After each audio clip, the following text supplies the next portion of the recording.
Right, what is happening, guys? Hope everyone's having a good week, and in this video, fingers crossed, finally get to drive the Cefiro. What prevented me from doing that last video was the little crush washer for the banjo bolt fitting thing for the water lines. So I ordered a kit and it showed up. So this is what I ordered it off Wish, and yeah, lots of different sizes, so probably never have to buy any of these again. I've already gone through and matched up, if I can freaking open it. I've already matched up this one here. Will be a good size. It's a little bit bigger around the edges, so it'll actually work a lot better, because what the issue with this one was, it was sort of off a little bit, sort of like that, and it got crushed in.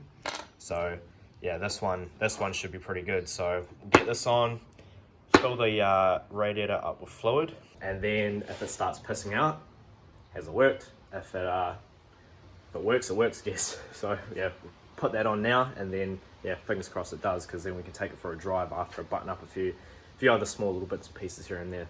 Man, I can't wait for the day where I have a workshop again, and I have a lift, and I don't have to keep getting under cars, because I hate it. Right, so under the cart, and where this little banjo bolt goes is just that little hole there. So that's where the water returns back into the motor. So I've got my my fitting here with the banjo bolt and the two crush washers, and just showed you the hole where it's got to go. I won't be able to film myself putting it in, because it's such a tight spot to get to, and it's a pain in the ass actually trying to get into it from where I am. It'd be so much easier without all the hot side and turbo not in the way. But fingers crossed it actually works, because I really want to take this thing for a drive. Right, so update when the fucking thing focuses. Here we go. So you can see the banjo bolt and fittings in. Got the line on and the clamp. Again, if it focuses, hurry up. So yeah, you can see it there. So now I'm going to go and fill the radiator up with water and wait for it to cycle through into the motor, and fingers crossed there's no leaks. Alright, set up the trusty garden hose.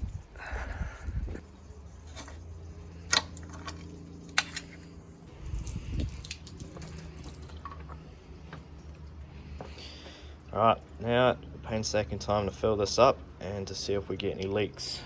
Update, it's fucking leaking again. I think I'm just gonna bite the bullet and take the whole hot side off. So if I take all of this off, then I can access it from the top and put it on so much better. Because I think what's happened again, it's the same thing. The washer has been offset, it's been sort of crushed the wrong way, I guess. So yeah, like I said, I'm just going to bite the bullet, take the whole hot side off, and put the bolt on properly. Make sure it's not leaking, and then I'll check the hot side back on. But yeah, it's really starting to piss me off, but yeah, gonna do it because it's got to be done. Right, so I'm gonna get stuck into taking this hot side off, and I'll check you guys on a time lapse.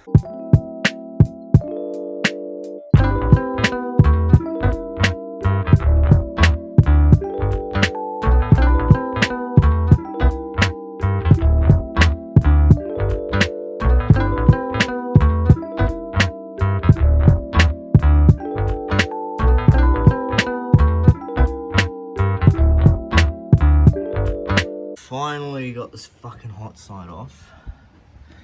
Now I can access this from the top and get a better understanding as to why the fuck it keeps leaking. Because this is becoming a real pain in the ass.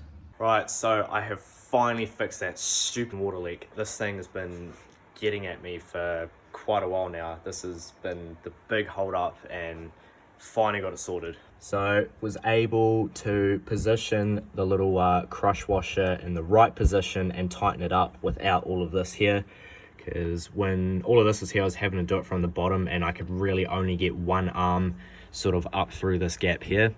But obviously with all of this out, I was able to get to it from the top and actually see what I was doing properly. Unfortunately, I can't put the turbo and stuff back on today, because the manifold gasket is like a 3-layer gasket, and when I pulled it off, some of the layers started coming apart. So I'm not going to bother putting that on in case it ends up leaking in the future, because then I'm just going to have to pull everything off again and put a new one on. So I'll pick this up again during the week after I get a new gasket, put it all back together and go for a drive. Alright, so now a couple of days later, and I have got gaskets for the manifold, so we can put the manifold and turbo back on. Shout out to the bro Callum for coming through and giving me a good deal on some gaskets. I got these steel ones here, so they're really good. They're a lot better than the I guess like paper gasket, I guess you could call it, that I had before. These ones are reusable. Obviously you can see these have been used before, but yeah, these definitely a lot better than the other ones that I had. Alright, so because you guys saw me take all this crap off just before, and you've seen me put a turbo on this before as well, I'm not going to bother filming it, so just use the power of YouTube. Oh shit, hang on. Boom. Hot side is all on. So the manifold's on, turbo's on, I've got intake AFM's plugged in, downpipe's on, the exhaust is on, and I've even put on my screamer pipe. So because this is a street car and I want it to be nice, we are keeping AC. So here I have the AC pump bracket, and I'm not sure how, but the thread for the bolt that actually holds the pump on, the threads that are in here have somehow stretched. So I've just gone through, used the tap and die set to go through and clean them up. It's pretty simple. You just screw it in and then grab a little spanner here, and yeah, you just turn it in and it basically just recuts the threads and cleans them up, and yeah, now the bolt goes through nice and easy. Right, so I've just got a couple more things to button up. My joiner here that connects these two intake pipes is too short, so this intake must be slightly different than the 20s, because this used to be fine. I mean, it was probably even a little too short on the 20, but yeah, it's even worse on this. So to fix that, I've gone and brought this 45-degree bend here. It's got a reducer, so I've just got to cut it about there, and as you can see, it's plenty long enough. So do that, chuck that on, and then I also got a new top radiator hose, because the other one here, it's pretty janky and it had a big kink in it, so it was restricting a bit of flow, and we don't want that because cooling is very important. Alright, so I got these buttoned up. Had to cut the radiator hose a little bit to suit as well, but yeah, there's no big kink in here anymore, so it's going to flow a hell of a lot better than the other one. But the last thing I have to do now is fill the gearbox up with oil. Shifter's out, so I'm just going to do it through the top. Got some Penrite ADW90 here, 2.5 litres in, and we are good to go. Well, turns out we are not good to go. Thought I'd fix that leak, took all the hot side off, got it from the top, filled the radiator up, and it stopped leaking where it was before.